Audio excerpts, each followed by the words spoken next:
बिस्मिल्लाहिर्रहमानिर्रहीम।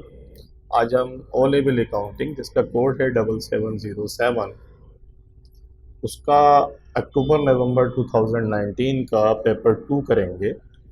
और पेपर 2 में जैसा कि आपको पता है कि ये वीडियोस जो है इसका सीरीज़ ऑफ वीडियोस हैं। इसके अंदर क्वेश्चन नंबर 1 ऑलरेडी हम कर चुके हैं जो एडजस्टमेंट बिजनेस डॉक्यूमेंट्स वगैरह से रिलेटेड है। ये आपको कराचीज़ एकेडमी के यूट्यूब चैनल पर मिल जाएगा। इसके अलावा इसका सेकंड क्वेश्चन जो था अकाउंटिंग फॉर डेप्रिसिएशन था, ये भी हमने कंप्लीट कर लिया है। ये भी आपको कराचीज़ एकेडमी के यूट्यूब चैनल पर मिल जाएगा। और क्वेश्चन नंबर 3 जो प्रिमरोज़ गार्डन स्टोर था जिसके अंदर डिपार्टमेंटल अकाउंटिंग थी कि डिपार्टमेंटल अकाउंटिंग का ट्रेडिंग अकाउंट किस तरीके से बनाते हैं, ये भी आपको वहाँ पर मिलेगा। आज इसका हम क्वेश्चन नंबर 4 करेंगे।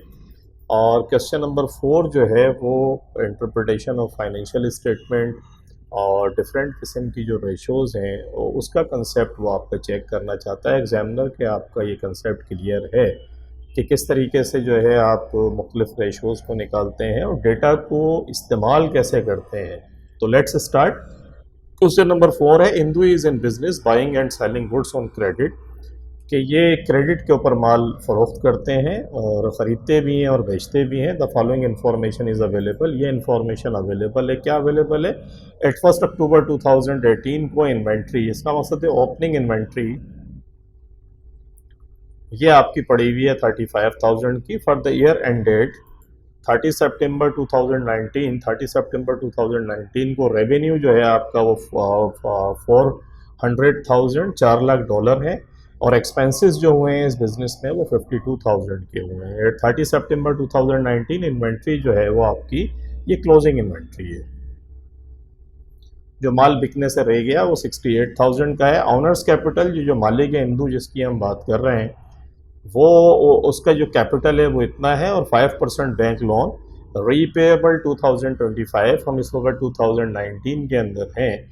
ये जो लोन है ये हिंदू ने अपने बिज़नेस के अंदर लिया है। ये 2025 के अंदर इसका प्रिंसिपल अमाउंट पे होगा और जब तक पैसा हम इसे अपने बिज़नेस में इस्तेमाल कर रहे हैं उस वक्त तक हम इसको इंटरेस्ट देंगे। और इंटरेस्ट है 5% बैंक लोन के, 5% के हिसाब से हम रेट देंगे। मार्कअप जो दे रहा है आपका वो 25% है। मार्कअप आपको पता है, I have been telling you, आप कराचीज़ एकेडमी के यूट्यूब चैनल पर जाएंगे तो वह मार्कअप से मार्जिन के अंदर कैसे कन्वर्जन करते हैं इसके ऊपर मैंने पूरी एक वीडियो रिकॉर्ड करा रही है। लास्ट टाइम जो इसका क्वेश्चन नंबर 3 है उसके अंदर भी इस कंसेप्ट को हमने इस्तेमाल किया है। तो वो बच्चे जो फर्स्ट टाइम देख रहे हैं उनकी इंफॉर्मेशन के लिए बता रहा हूँ कि अगर वो वीडियोज़ आप जाकर देखें तो ये आपका कंसेप्ट क्लियर हो जाएगा कि मार्कअप क्या होता है। Markup is I have told you कि मार्कअप हमेशा कॉस्ट के ऊपर लगता है। तो मार्कअप जब भी लफ्ज़ आए तो आप जहन में रख लें कि ये कॉस्ट से रिलेट करता है और मार्जिन जो है ये हमेशा रेवेन्यू। तो ये आपके दिमाग के अंदर क्लियर होना चाहिए। और सेकंड चीज़ क्या आपको क्लियर होनी चाहिए कि इस सवाल के अंदर जैसा कि आप देखें कि आपको रेवेन्यू इसने दिया है और कॉस्ट ऑफ सेल्स जो है वो गायब है। तो रेवेन्यू का मकसद है कि रेवेन्यू पे कौन सी चीज़ अप्लाई करते हैं, मार्जिन करते हैं। तो ये मार्कअप दिया हुआ है तो मार्कअप को पहले हम कन्वर्ट करेंगे मार्जिन के अंदर, वो कैसे करेंगे देखते हैं अभी।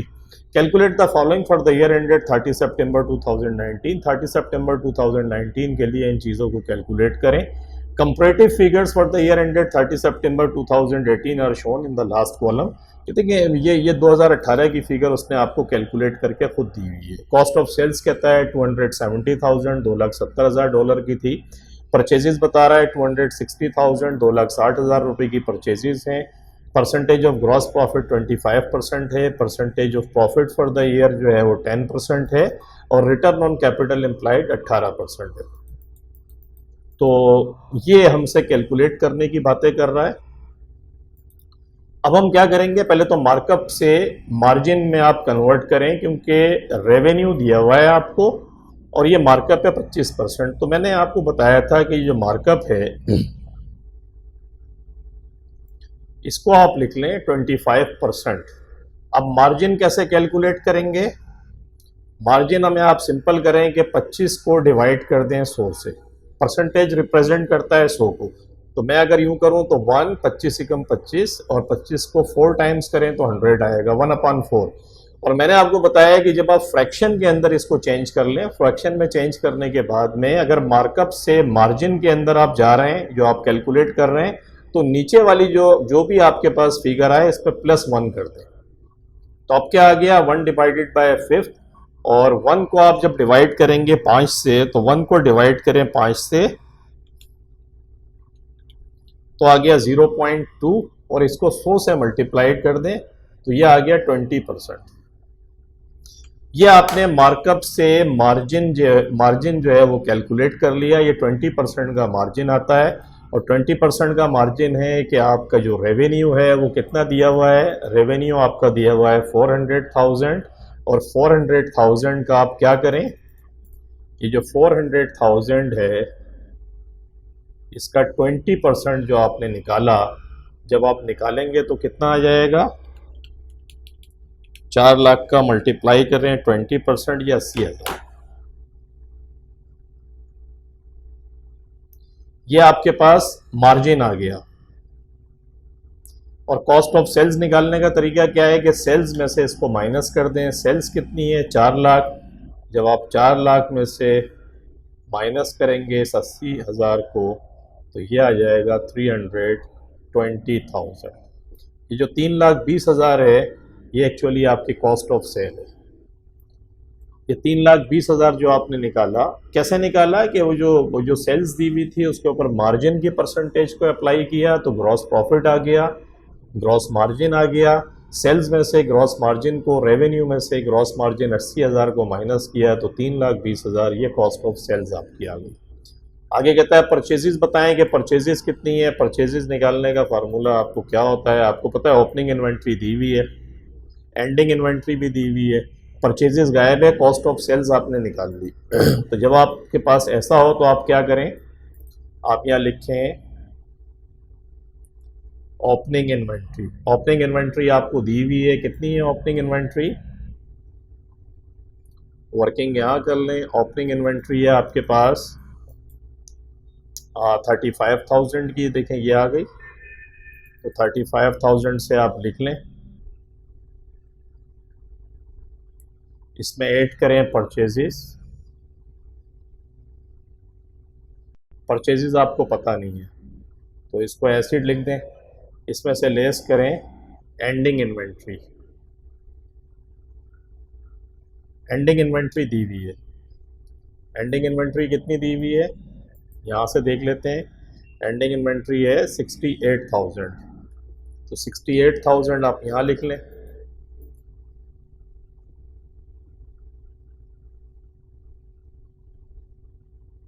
अच्छा, ये 35,000 जो है इसको आप माइनस कर दें, क्योंकि अभी आपको परचेजेस की फिगर ही नहीं पता, तो इसको ऐसे ही रहने दें ताकि आपको पता चले कि क्या हो रहा है।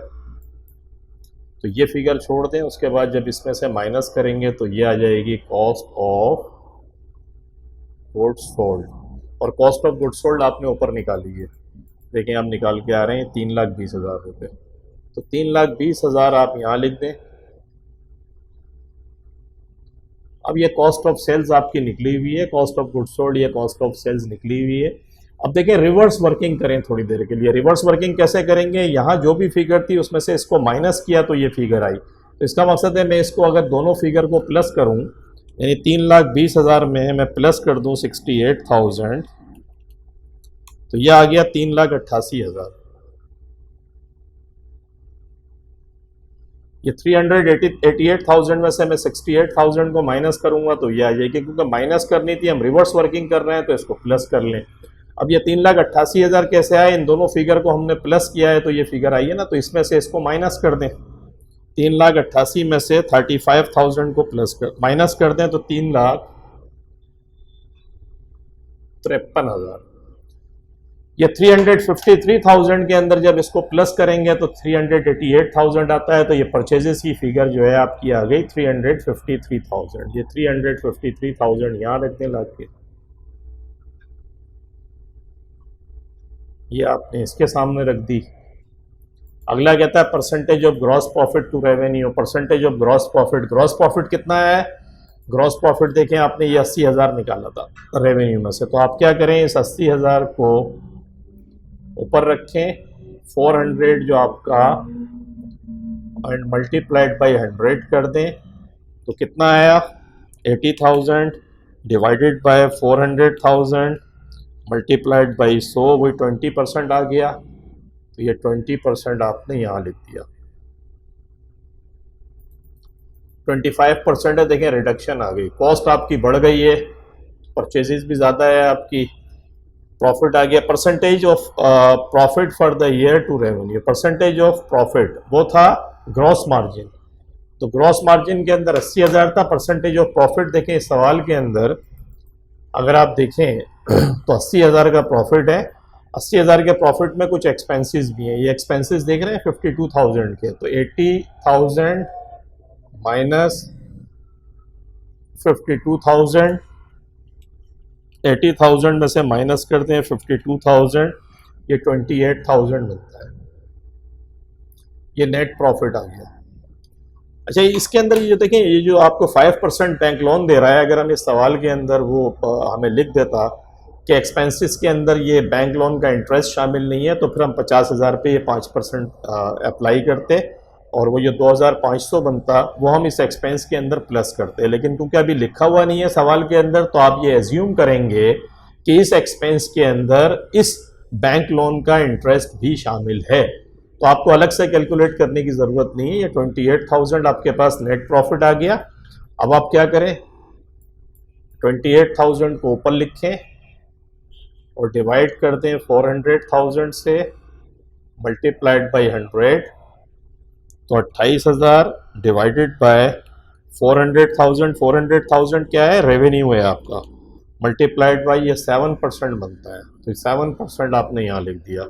Return on capital employed, return on capital employed आपको पता है कि नेट इनकम को ऊपर लिखते हैं, तो नेट इनकम तो आपकी 28,000 है, और रिटर्न ऑन कैपिटल एम्प्लॉयड आपको पता है कैसे कैलकुलेट करते हैं। इसको कैलकुलेट करने का तरीका ये है कि honours capital plus non current liabilities, तो ये 25,000 में 2025 में अगर आप पे करेंगे तो इसका मकसद है नॉन करंट लाइबिलिटीज हो गई। तो ऑनर्स इक्विटी कितनी है 1,50,000, और ऑनर्स इक्विटी के अंदर इस 50,000 को प्लस कर दें क्योंकि ये नॉन करंट है, तो टोटल जो कैपिटल एम्प्लॉयड था ऑनर्स ने लगाया 1,50,000 प्लस आपने बैंक से लोन लिया 50,000 का, ये भी लॉन्ग टर्म है, शॉर्ट टर्म नहीं लीजिएगा। याद रख लें कि honours equity plus non current liabilities, तो ये हो गया 28,000 को 2 लाख से डिवाइड करें मल्टीप्लाइड बाय 100, तो 28,000 divided by 200,000 and multiplied by 100, तो ये 14% बनता है। तो ये कैलकुलेशन आपने करी, आसान था, कोई इतना मुश्किल नहीं है, सिर्फ मार्कअप से मार्जिन आपको कन्वर्ट करना है, बाकी बेसिक कंसेप्ट्स आपके क्लियर होने चाहिए। तो ये कैलकुलेशन आपकी आ गई। लेट्स सी, हम देखते हैं यहाँ पे क्या है। तो 353,000 कॉस्ट ऑफ सेल्स जो है देखें 3,20,000, ये 3,20,000 जो हमने कैलकुलेट करी है ये आ गई। 3,53,000, ये 353,000 जो है परचेजेज आ गई। परसेंटेज 20% हमने निकाला, 7% निकाला और 14% निकाला। जो वहाँ हम निकाल कर आए हैं वही सेम यहाँ लिखे हुए हैं। तो ये पहला पार्ट आपका कंप्लीट हुआ। दूसरे में कहता है suggest 4 possible reasons for the changes in the profitability ratio of the business over the 2 years। 4 possible reasons for the change in profitability ratio, कि 4 पॉसिबल रीजंस बताएं क्या हो सकती हैं जो प्रॉफिटेबिलिटी रेशियो आपकी चेंज हुई है। देखिए चेंज तो हुई है। आप अगर देखें तो ये जो रेशो देख रहे हैं आप, ग्रॉस प्रॉफिट की रेशो 25 से 20%, 5% का रिडक्शन यहाँ है। 10 से 7%, 3% का रिडक्शन यहाँ पर है। 18 से 14, 4% का रिडक्शन यहाँ पर है। तो इसका मकसद है कैपिटल एम्प्लॉयड जो आपने बिजनेस में लगाया है उसका रिटर्न भी कम हो गया है, आपका नेट प्रॉफिट टू रेवेन्यू की परसेंटेज भी कम हो गई है और ग्रॉस मार्जिन भी कम हो गया है। देखिए एक पॉसिबल रीजन तो ये है कि इसका मकसद है जो माल आप खरीद रहे हैं, आप देख रहे हैं 2,60,000 से 3,53,000 जो हो गया, और आपकी कॉस्ट ऑफ सेल भी बढ़ गई है। तो इसका मकसद एक पॉसिबल रीजन तो ये है क्योंकि ग्रॉस मार्जिन भी कम हुआ है आपका। तो ग्रॉस मार्जिन का ताल्लुक डायरेक्ट आपका कॉस्ट ऑफ सेल्स से है। कॉस्ट ऑफ सेल्स का मकसद ये है कि आप जो मटेरियल ख़रीद रहे हैं वो हायर प्राइस के ऊपर ख़रीद रहे हैं, और हायर प्राइस के ऊपर मटेरियल ख़रीद रहे हैं। रेवेन्यू हो सकता है आपने सेल्स जो माल बेचते हैं उसकी प्राइस आपने कम कर दी हो, इसलिए ग्रॉस मार्जिन, क्योंकि सेल्स अगर कम होगी तो भी ग्रॉस मार्जिन कम हो जाएगा। तो सेकंड रीज़न ये हो सकती है कि आपने प्राइस आपकी कम हो गई हो। थर्ड रीज़न ये हो सकती है कि क्वांटिटी ही आपकी सेल्स की ज़्यादा कम बिकी हो, इस दफ़ा सेल्स आपकी कम हुई हो, तो ये भी एक रीज़न हो सकती है। नेट प्रॉफिट का मकसद है कि नेट प्रॉफिट से रेवेन्यू के परसेंटेज भी 3% कम हुई है। तो नेट प्रॉफिट कब आता है? डायरेक्ट एक्सपेंसेस की हम बात करते हैं। तो डायरेक्ट एक्सपेंसेस का मकसद है कि एक्सपेंसेस जो हैं वो आपके ज़्यादा हो गए हैं, तो एक्सपेंसेस ज़्यादा होने की वजह से नेट प्रॉफिट मार्जिन भी आपका कम हो गया है। रिटर्न ऑन कैपिटल एम्प्लॉयड का मकसद है कि आपकी ओवरऑल जो एक्सपेंसेस और आपकी परचेजेस ये ज़्यादा हो गई हैं इनकम, क्योंकि आप कम जनरेट कर रहे हैं।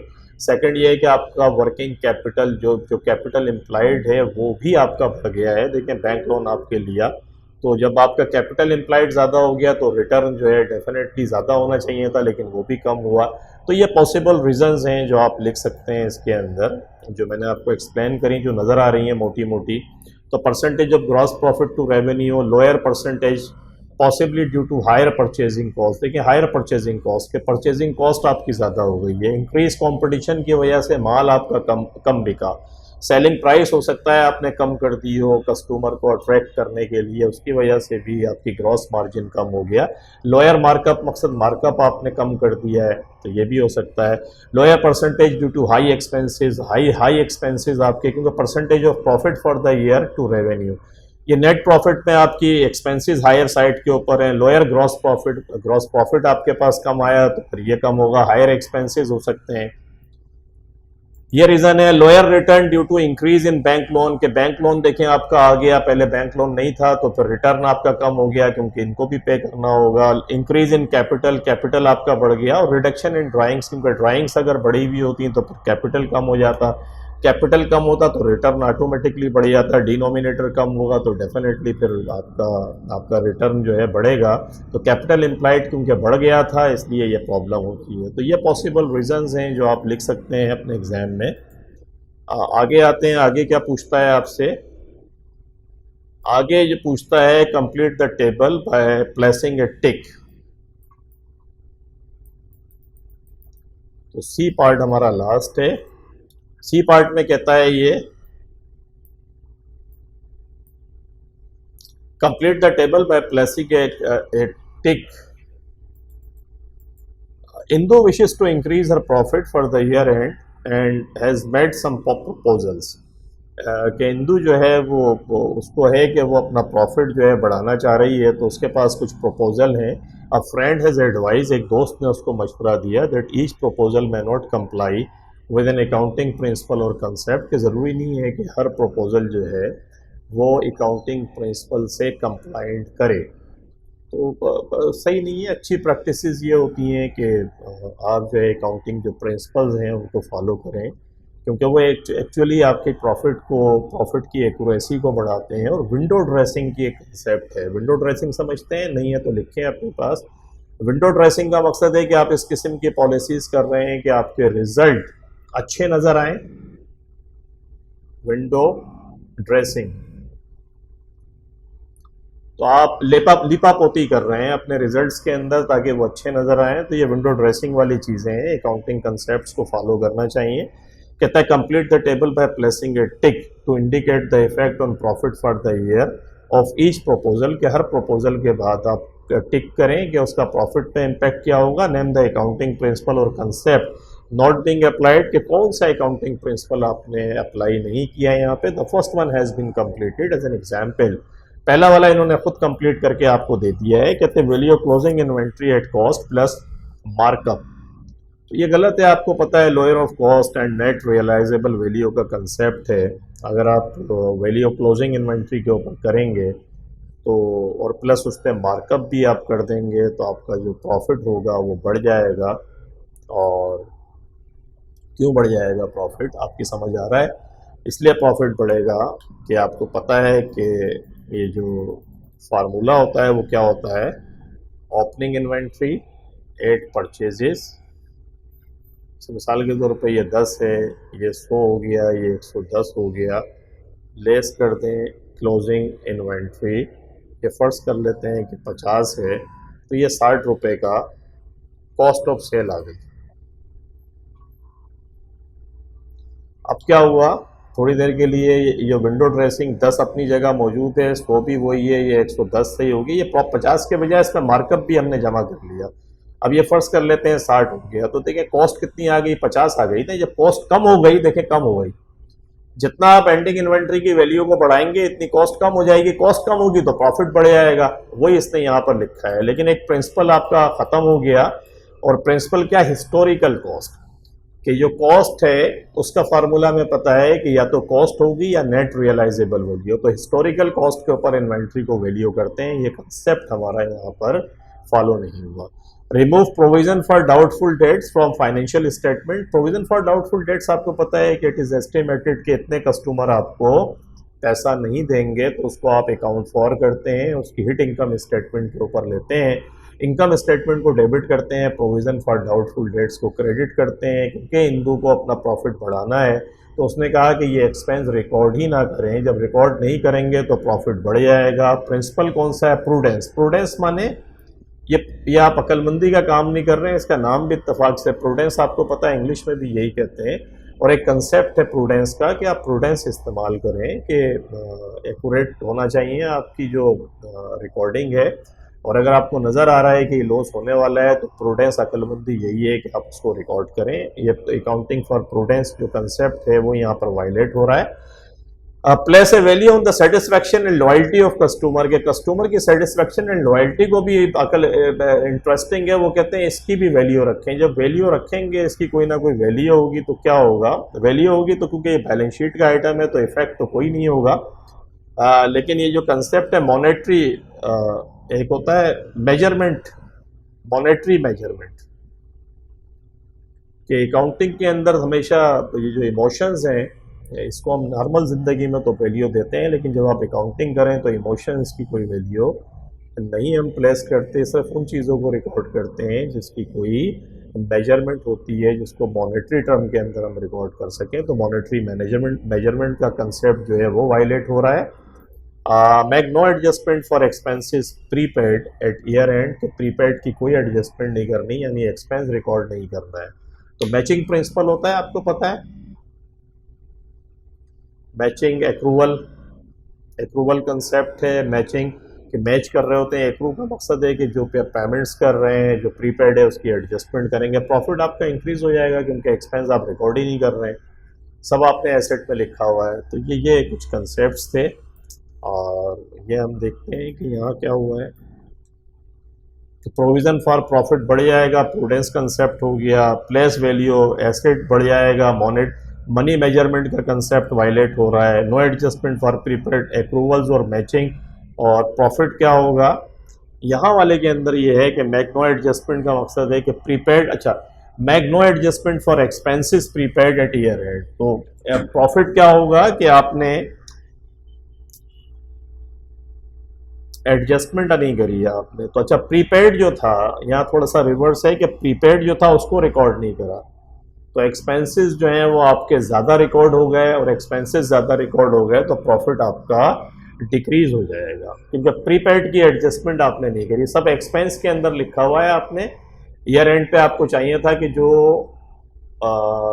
ऐसी चीज़ जो आप एडवांस पे कर चुके हैं जिसका बेनिफिट आपको मिलना बाकी है, वो क्योंकि आप रिकॉर्ड ही नहीं कर रहे हैं प्रीपेड में, तो एक्सपेंस बढ़ गया, जब एक्सपेंस बढ़ा तो फिर आपका प्रॉफिट डिक्रीज हो गया। तो ये मैचिंग प्रिंसिपल के तहत ये चीज़ हो गई। तो ये आपने देखा कि ये जो हमारा पार्ट था ये कंप्लीट हो गया। तो होप आपको आपकी समझ में आया होगा। अगर कोई चीज़ समझ नहीं आ रही है तो आप अपने कमेंट्स दें। प्राचीन्स एकेडमी के यूट्यूब चैनल को सब्सक्राइब करना नहीं भूलिएगा, और ये नॉलेज जो हम स्प्रेड कर रहे हैं, I would appreciate if you help us in spreading this knowledge. तो इंशाल्लाह मिलते हैं फिर नेक्स्ट जो इसका क्वेश्चन है, क्वेश्चन नंबर 5, वो फिर हम रिकॉर्ड करवाएंगे। तो इन द मेन टाइम अपना बहुत ख्याल रखिएगा, and thank you very much for watching the video. अल्लाह हाफ़िज़।